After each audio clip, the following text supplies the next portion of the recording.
guys, welcome to my new video, and today I'll be talking about my preparation for Castle Nathria and some of the tips that you can pick up, especially if you play a healer but it's not really healer oriented. So first of all, I have to talk about some of the consumables, some of the enchants, some of the trinkets I'll be looking for, and then we'll look at some of the awesome resources that the community have put together, and there's so much helpful tips. I'll try to filter out to some of them my favorite ones, so keep that in mind. If you find some really useful information, link in the description below so people can see it when they watch this video. So first of all, as you can see, I've not crafted my legendary, and there's a reason for this, because I'm waiting until the mythic raid release. Now, I probably will craft my legendary during next reset when heroic is released. And why am I going to do that? Because there's some unknown factors to do with the weekly reset. Next reset, when you're going to get your normal and raid Castle Nathria released, you're also going to get Mythic Plus released. On top of that, the gear is going to be capped at +7, I think. So there's no real reason to do anything above that in terms of getting your gear or max dungeon item level. Keep in mind to complete the dungeon in time in order to get 2 pieces. So there's only 2 pieces per dungeon if you do it in time. The unknown fact is, what is the weekly chest gonna be when the Mythic raid is released? Is it going to require +14 as it usually will? Or is it going to be a reduced level to factor in that the week before you can only do a +7 for max loot? So that's something that I'm not sure of. So that's gonna determine whether I'm going to be crafting legendary or not. If I actually need to do a +14 for max level chest next week, I will probably have to craft a legendary, because it's going to be really hard to do that. If I don't, I won't craft a legendary, and I'll wait until the mythic raid, because Blizzard will do tuning after the heroic raid released. So there is a decent chance that might or possibly something is going to happen with Resto Shaman, possibly it's going to happen with certain legendaries. So keep this in mind, what I just said. There's still relatively unknown factors, and whether I'm going to craft the legendary or not is going to be determined on the weekly reward cap. Now, as you already saw, that my neck is not really upgraded, some of the trinkets from PvP are pretty cool, but I'm basically waiting until next week, again, when heroic and normal is released, because during that time you'll be able to, PvP gear can be upgraded by or up to 184 when you get renowned level 7. Right now you can only be level 6, that's the first 2 weeks. When heroic raid is going to be released, we're gonna get from 7 to 8 to 9. You're gonna get soulbind, you're gonna get 4 chapter unlocked, and when mythic progression is going to be, again, it's going to be available, you'll see that you will be able to pick up extra followers and things like that. So generally speaking, I will fill out the rest of my remaining gear when heroic raid is released, and I'll be able to upgrade my PvP. As you can see, I'm missing certain pieces. So in terms of item and consumables and enchants and things like that, my Resto Shaman is going with Celestial Guidance Weapon Enchant. This seems to be like the best one for most healers, and it's something that a lot of people are going to be using. In terms of ring enchants, I'm going to go Crit Strike. Right now I'm using Haste on this ring because I was running in Mythic Plus, and in Mythic Plus, Haste is a very decent stat, especially if you're doing Prideful where there's less mana issues. So I might change it to Crit for just raids. In terms of bracers, 15 intellect is the way to go. In terms of chest, and this is the interesting one, I'm running with all stats +30 because I feel it's going to be the best overall Mythic Plus and raids or raid enchantment and things like that, because a lot of the times I don't need the mana in Mythic Plus because of Prideful, like I mentioned before, and I feel the overall stats is pretty good. I might try out later down the line to use the 20 intellect and mana bonus enchant.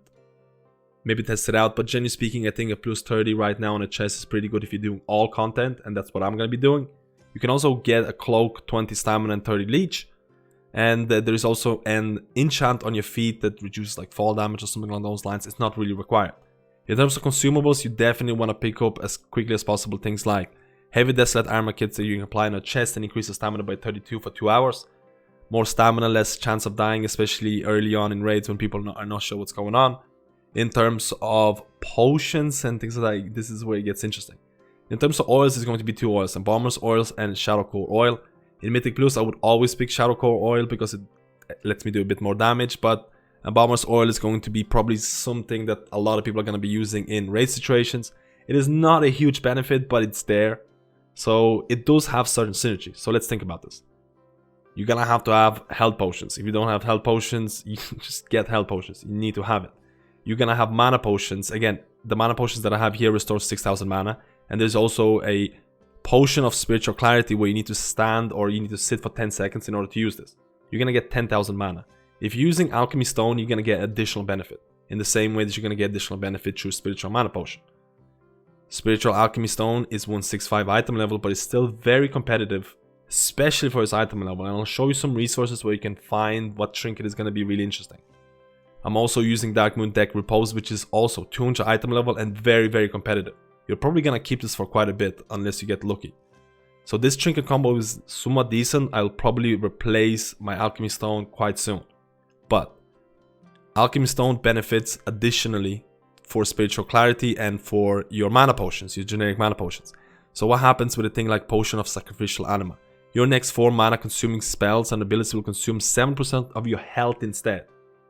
If you consume this potion while your weapon is augmented with Embalmer's Oil, which you will in raid situations at least, the amount of health consumed is increased by 2% last 25 seconds. So what happens if you run a healer like Resto Shaman who has really expensive heal that doesn't have a cooldown like Chain Heal? Chain Heal is going to cost you a total of 3k mana. So if you can cast 4 abilities, you're going to save 12,000 mana, which is, again, 12,000 mana is going to be better than yours Spiritual Clarity, which gives you 10,000 mana and requires you to sit down for 10 seconds. The downside of Sacrificial Anima is going to sacrifice some of your HP.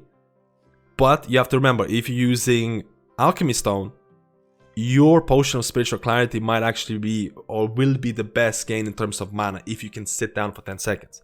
But I made a WeakAuras to kind of showcase if you don't have this. Like for example, if I use it, you can see it here right now. I have 25 seconds where you can cast 4 spells and it's going to be Chain Heals. And I'm going to be saving a lot of mana. You can see the HP decrease on my bars. It's not too big.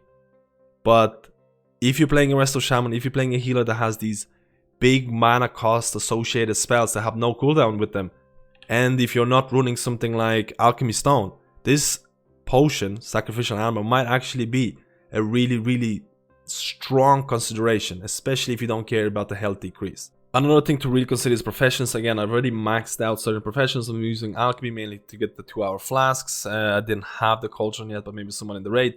Engineering, honestly, I was pretty surprised to see that you don't really need to max out engineering before you're gonna get your beautiful res item. And I feel this res item, as any healer that doesn't have res, this is going to be something that's almost mandatory and you can craft it. I can't remember the exact level, it's something around 60 or something those lines. But it's definitely worth getting engineering if you're gonna be doing those Mythic Plus next week, and especially if you need to do a plus 14 for that weekly chest.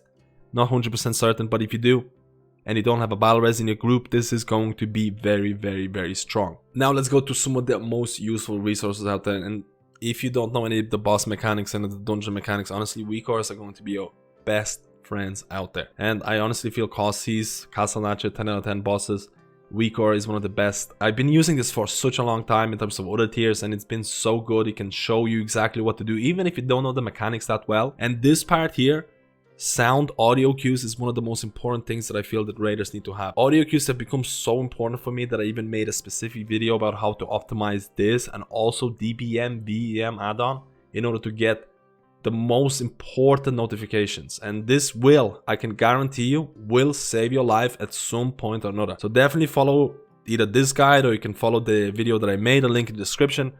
Causes, WeakAuras, Castle Nathria, really, really good. In terms of Mythic Plus WeakAuras, I've been using Tyralis WeakAuras for a long time, and honestly, it's one of them. I find it one of the most interesting because I really like the horizontal bars, or the representation of horizontal bars, to let me know if something's gonna happen.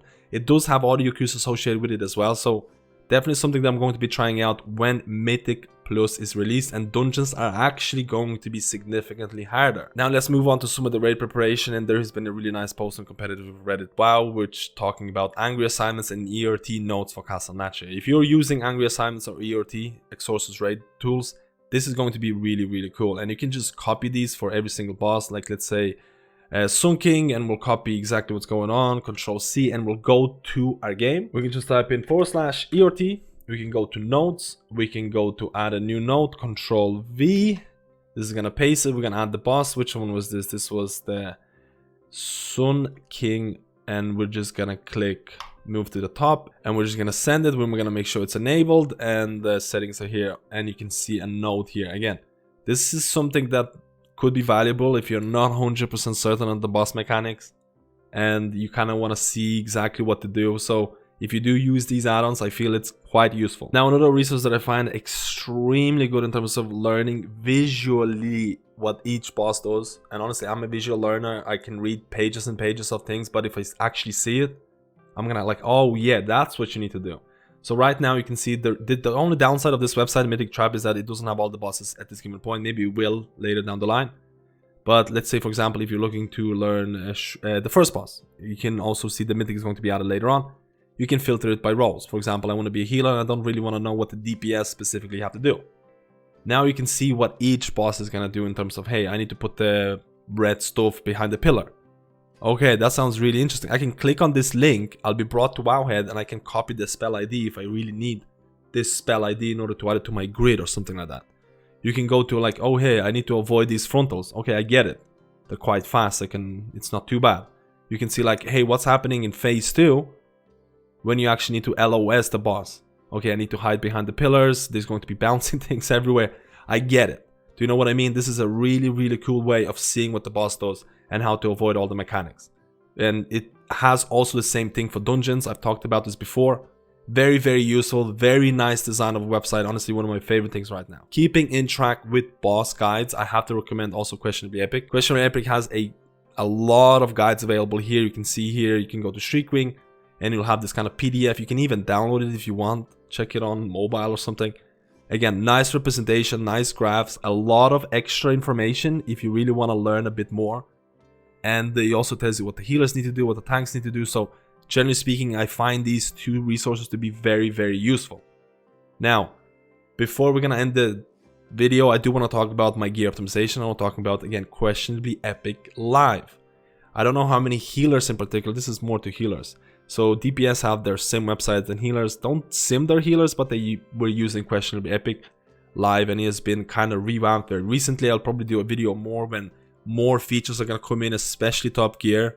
But right now I've been using it for my Resto Shaman. I've been using it to kind of figure out what trinkets I'm going to use. Like for example, you can see I added a trinket Unbound Changing to see like, hey, if I have a 200 item level Darkwind Repose, it's actually very decent. If I have a 184 Unbound Changing, it might be a bit more worthwhile than my Spiritual Alchemy Stone. It's only 165 item level. So if I don't have Unbound Changing, I might be using a combination of this. Because I actually don't have Unbound Changing 184. I didn't get lucky on my Shaman. So I use this gear check in order to see what items I want to add and things like that. So it's something that I've found very interesting, and honestly I'll do a video on it later on. And overall, this has been my summary video of how I'm going to prepare for Castle Nathria, what tools and resources I use. And honestly, a big thank you for all these creators who took their time to make these resources, and honestly they're helping out everyone in the game. And thank you for watching this video. Let me know if there's any other resource I missed out, link in the description, and I'll see you in my next